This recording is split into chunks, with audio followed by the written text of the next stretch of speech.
Hi, everyone. Welcome to the Kimberly Cloud Show. I'm your host, Kimberly Cloud. I wanted to talk about some things for a second. I I'm a little more calmed down, and this is the last I'm going to be talking about it. I just needed to notate it to the police and everybody just for my protection because I don't have this happen on a regular to me. This is purely because of jealousy and politics. Um, I'm an African American girl. What can I say that have the same views and interests as Donald Trump? I don't want nothing from him. I have the same interests and views. His views upon catch and release and all this other stuff that he talked about, gas prices being down, um, and many more other stuff that he talked about. I have the same. I agree. I agree. The cartels came up to me with guns, 5 of them in black and white, which they usually wear black and white, with assault rifles, about to shoot up the house. The only reason they didn't shoot up the house is because there was a child next door, and they knew it, that the child could be hit. And this was in Santa Maria. So getting back to the point, I agree with what he said, but it's beyond my pay grade, and I don't want to talk about certain things until I have the protection that I need. Because these hardcore situations with getting meth off the streets, cracking down on violence and assault, and just condensing our jail system by building more and getting people put in jail and staying in jail without bail. They need more no bail. I mean, they need more jails. So getting to the point, I didn't want to talk about it. I don't like entertaining things that is not for the cause, but I'm going to read word for word, verbatim for verbatim, what I have to say as far as everything goes. Give me a second. Let's move that out the way. Choo, choo, choo, choo, choo, choo, choo. Now we got to move it back. Hold on. Ah. Okay, I'm going to read it word for word. Okay. Yesterday was brutal. I've been to physical jail once. I never lied to y'all. I never lied.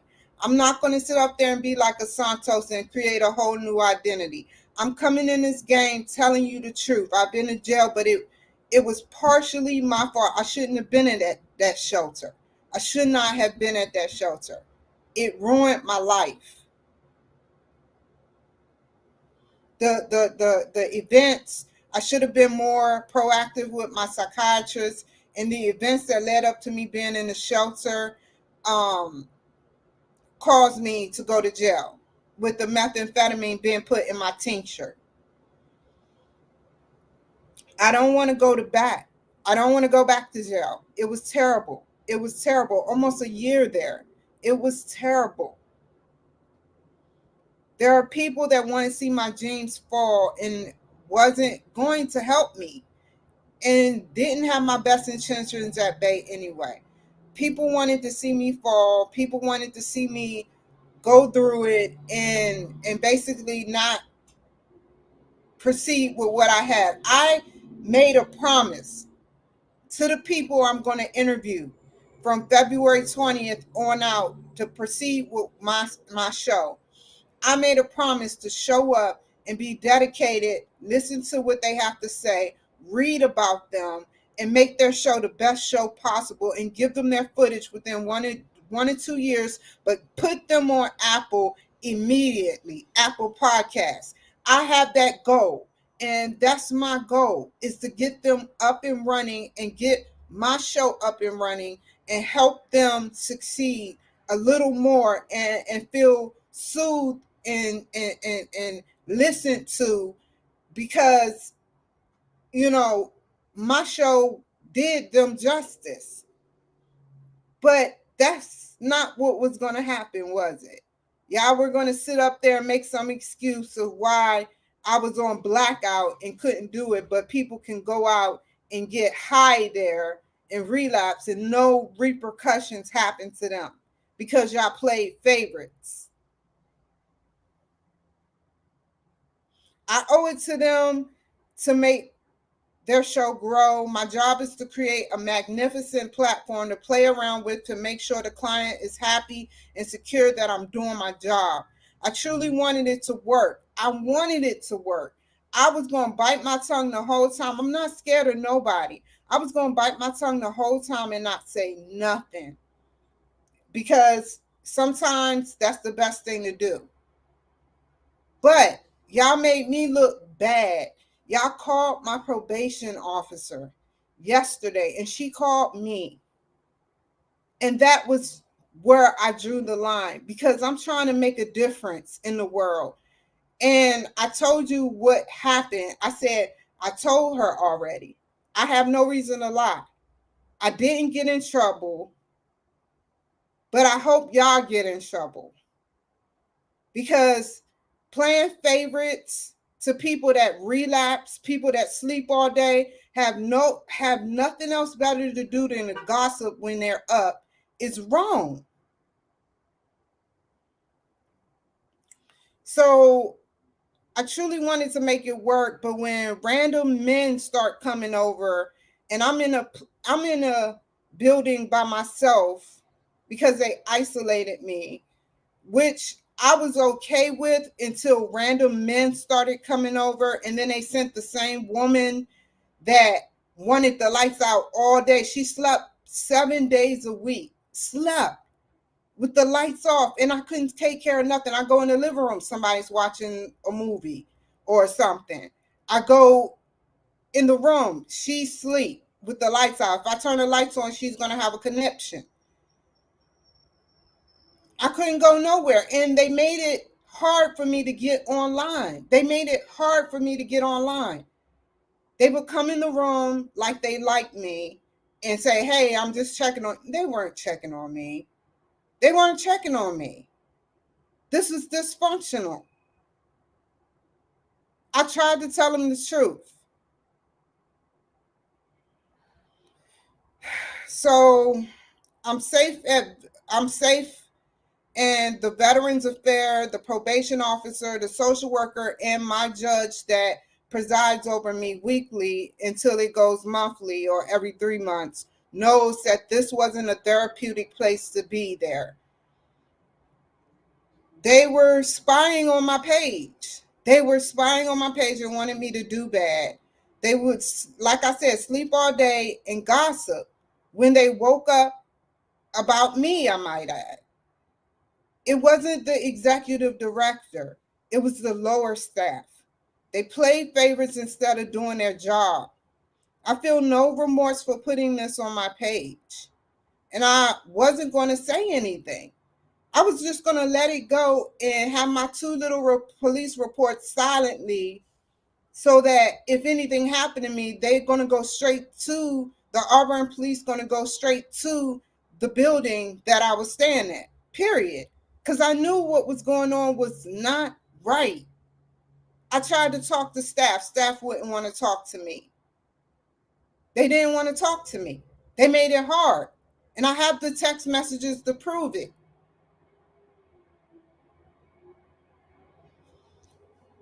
But when you call my probation officer and try to get me arrested, I will talk about what my rights are. My rights were to have a safe housing with women around me and you to be strict on them and them know that it's a thin line between the client and the job of a boss or the job of a employee. But that's not what's happening. You would joke around about the cartel like I'm lying about the cartel. And then you would joke around about the police like I'm lying about the police. I had to bite my tongue twice about that. Then there were people actually touching me in my sleep, hovering around my bottles of Gatorade that's open. My neighbor, like it wasn't right. It wasn't Right. All because I'm trying to run for senator and get this methamphetamine off the streets once and for all. Somebody got shot up the street from where I was at the courthouse yesterday for $10 worth of fentanyl. The drug dealer shot him.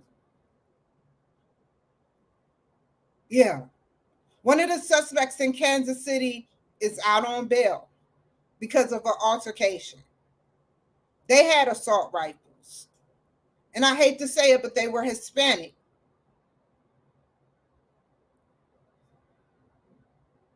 What is our world coming to? Just letting them out on bail. I don't care if it was an altercation or not. They could have caused a lot of more bodily damage. It was a lot of people there. Why did my case get taken for granted and just went underneath the rug for almost a year, and people are getting out every day on bail? That's why I'm running for state senator, because I want to change some laws, and I want to sit up there and make it easier for people in recovery that want to do good, that don't want to do bad, not faking a phone, sitting up there making it seem like they're working hard, they're not on meth, they're not doing nothing. When they're behind closed doors, they're doing it, they're doing the wrong things, and they're portraying they're like a church. You go in church, what happens? The preacher pretend like everything is copacetic, like there's no problems in the world. Talk about Jesus and everything, and probably sleeping with the wife of the friend that he knows. I hear that a lot. So, I mean, if we can just get these machines, this artificial intelligence, I can't afford to build a system. I can't afford it, and I don't know how to. But police officers, talk to the chief or talk to the mayor, talk to the governor about building systems, AI systems that can sense people that have weapons on property that it shouldn't have it. Like I seen this morning and yesterday, children has to walk home and been ran over from school. Children, middle school and high school students, walk home and get ran over. Men are stabbing women, men are breaking into cars, but the most important part is they're getting ran over and they're getting threatened by homeless. Middle school students, when is it hard to get a bus? Why is everything being cut down? Why is everything being cut? It's going to end up affecting you guys. Please don't let it affect these young women of the future. They're the future.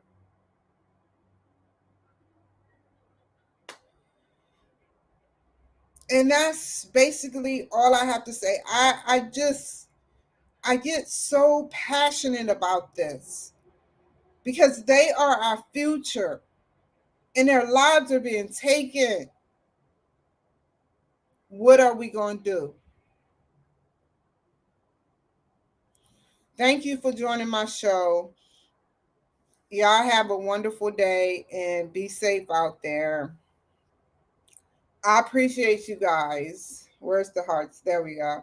I appreciate you guys for watching me. You see my magic trick?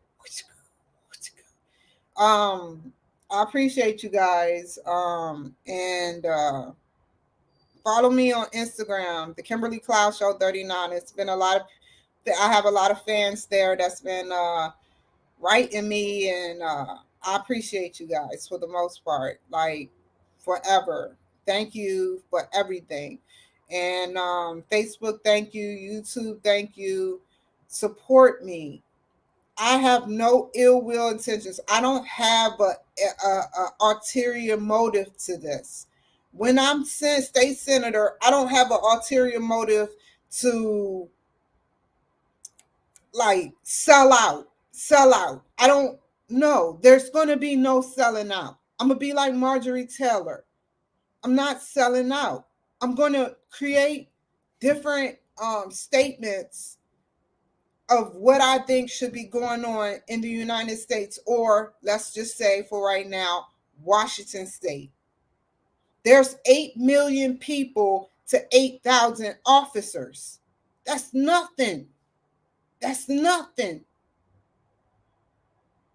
Remember that.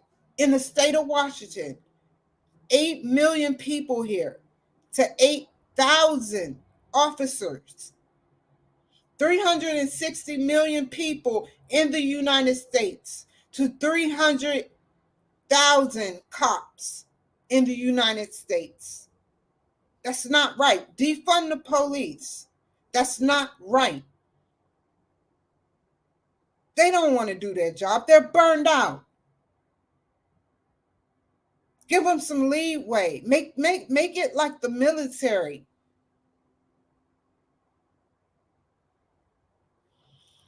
Take care. Be safe, y'all. I love you guys. Bye.